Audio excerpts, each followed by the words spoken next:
Official T-Mobile iPhones, made in the USA Max, lightning speaker docks, and some tips and tricks. It's Friday, December 7th, 2012, and this is iWake. I'm Tim Chaten, and this is what's going on in the Apple world today. Good morning, everyone, and welcome to another edition of iWake. My apologies for no show on Thursday. Basically, what happened is I had to do some errands, basically, on Wednesday night and get some stuff set up here at the house. So, did not have time to put together a show.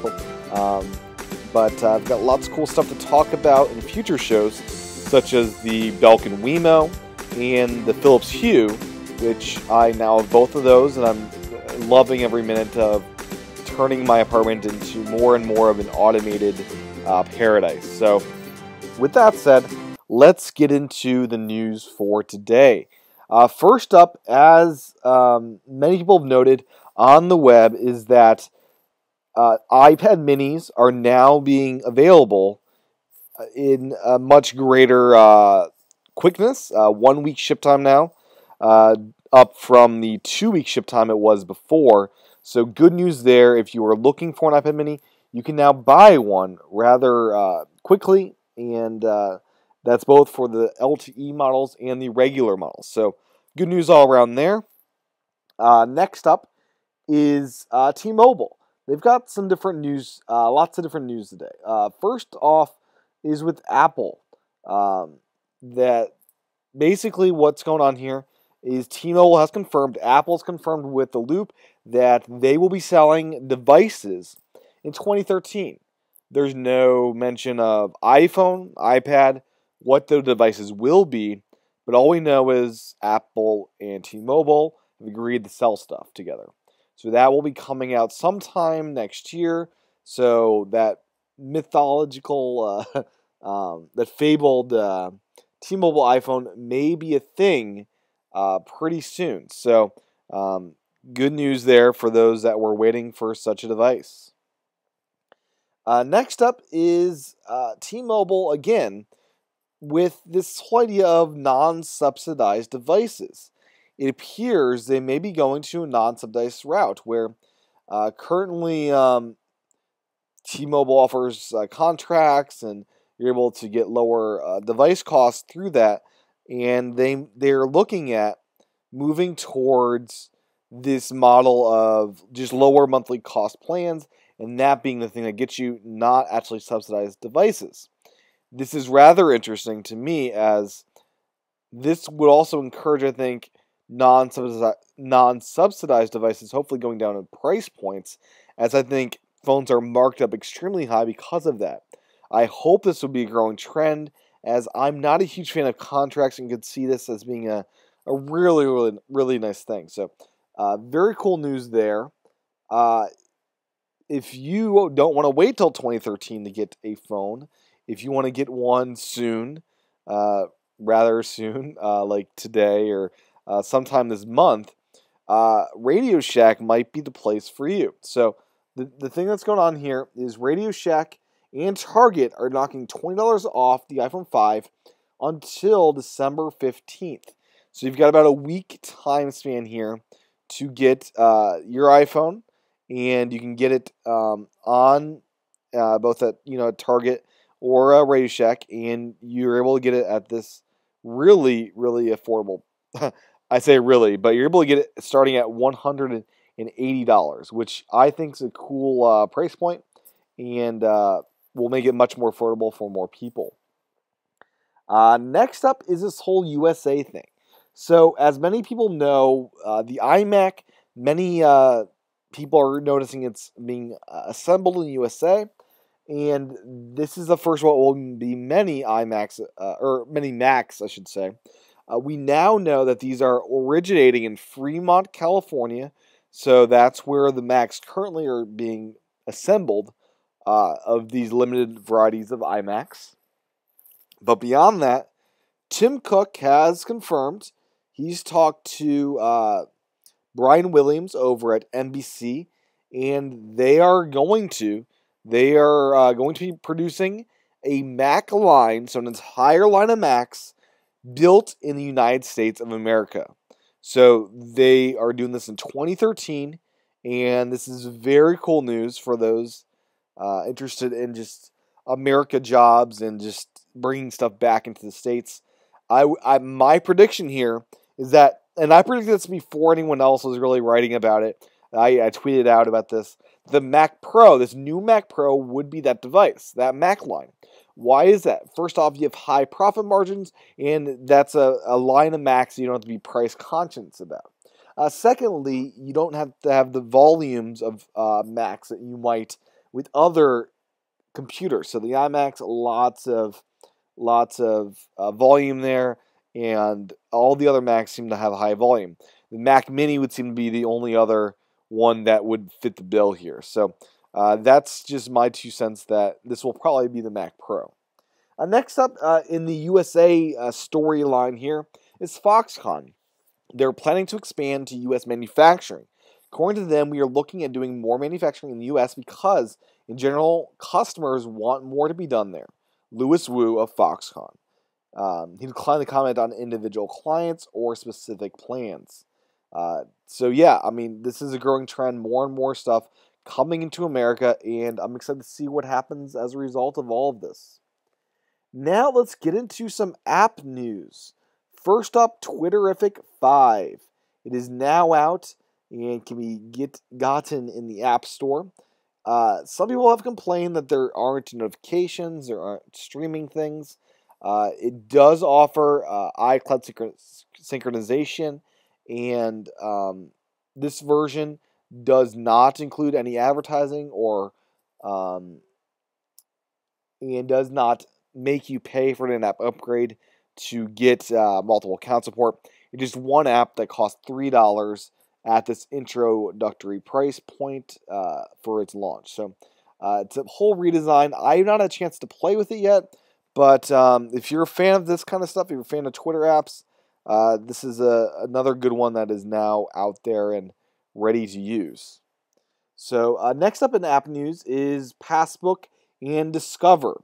So Discover customers, those credit card type things, Discover mobile app now allows cardholders to turn their cashback bonus rewards into e-certificates, which can be stored in Passbook and used as a point-of-sale payment at a time and participating merchant of the customer's choosing. So basically, what this all means is if you're a Discover customer, you can use your Discover points at participating locations, which is definitely a cool thing. I love to see Passbook stuff, and this is just one of the new ways to use it. Next up today is Snapseed. As many of you know, they were acquired by Google. So what was going to happen with the iOS app? What was the fate of that app? Well, we now know. It is now in a new version, version 1.5. It's now free. It's got a new icon, and it's got built-in Google Plus sharing functionality. Of course, since they're a Google app now. So that's what's new with that app. It's now in version 1.5, and it's also available for Android. In other app news, Apple launches their new app for the 12 Days of Christmas. This is an international app, and basically, this is one of the cool things. If you don't live in America, you get this awesome thing where the app will begin functioning on December 26th and will provide a free iTunes gift each day till January 8th. Free gifts include stuff from applications, songs, music videos, TV episodes, and books. So, yeah, if you live outside the United States, go out and experience this 12 Days of Christmas app. Next up today is, as mentioned in the introductory of the show, is that of Lightning docks. So Lightning speaker docks, more specifically. So Philips, the maker of the Philips Hue, has announced several Lightning-based music docks. The Lifestyle Music System, the Portable Docking Speaker, and Philips Room-to-Room Docking Speaker. Oh, as well, the fourth one here, Philips Bedroom Docking Speaker. Each of these will be available in December, and no price points so far have been announced. So sometime this month we'll hear prices, and it'll come out. And related to that is, if you go over the Amazon, you will notice the fact that 30-pin docks have been really slashed in price. So if you're looking at the 30-pin docks out there, really slashed in price by 50% in many cases. So $150 docks, now $70. In across the board, lower price points, and it seems they're clearing inventory. So with that said, let me get into some tips and tricks and some just different things I've been experiencing over the last few days here. First off is, as many people know, I've got the book, and I've got a problem with the ambient mic being on when I have it on when I'm trying to answer phone calls. Evidently, there is a way to turn this off. So one of my YouTube viewers made a comment that was rather ingenious. If you go to General, Accessibility, Hearing Aids, and turn on Hearing Aid Mode, Bluetooth has to be enabled to do this, it will turn off your ambient mic. So if you need to turn off your ambient mic for whatever reason, that's how you do it. So thank you, that YouTube subscriber or viewer. Really much appreciated there. Next up is just some iTunes 11 notes. This is mainly with album artwork. First, I noticed that album artwork is only for albums. I could not apply an album artwork for just one song. For whatever reason, it did not work. It grayed out. It did not let me add that as an option. So that's just something to note there. Album artwork needs to be for an album. The other thing I noticed is the really cool fact that it doesn't matter what size your artwork is. You can have a rectangle, and you can have that as album artwork. So if you have a tape, a circular like CD type thing, you can have that as album artwork. And iTunes treats that great in album view, where it just shows you the circle or the rectangle. And that's just a cool thing that I noticed with the album art view. Last of the day is Star Trek. So the teaser trailer is now online at Apple's trailer site. So go out and watch that. And finally today is Star Trek related as well. The extended preview of Star Trek Into Darkness will debut with The Hobbit at select IMAX theaters. And I have in the show notes a link to where you will find that preview. So if you are so inclined to see this, find one of those IMAX theaters linked to in the show notes. So that will do today's show. Thank you for tuning in. Thank you for watching. I do this thing called iWake again. And tomorrow's episode, at least part of it, will have a discussion with me and a Microsoft employee where I talk to somebody that works at a Microsoft store. He talks about the Surface, and I kind of share some thoughts about it, and he responds to my thoughts, and it should be entertaining. I went to the Microsoft store here in New Hampshire, and just wandered in there, and quite a different experience than I had in LA, where they didn't really talk to me. This guy, very chatty. So iWakePodcast.com/again to sign up for that. That's where you get an extra episode a week. I try my best for that. Every Saturday or Sunday, I try to get an episode out. And these are interviews, these are monologues, these are discussions, all sorts of stuff about Apple and related topics. So iWakePodcast.com/again. That's how you can finance this show. And if you would like to view the videos of iWake and other videos I do, youtube.com/TCHATEN. And finally, the show notes are at iWakePodcast.com. Thank you for listening or watching to today's show. Have a fantastic weekend, and I'll talk to you again, subscribers, tomorrow or Sunday. Everyone else, talk to you guys on Monday. Great weekend.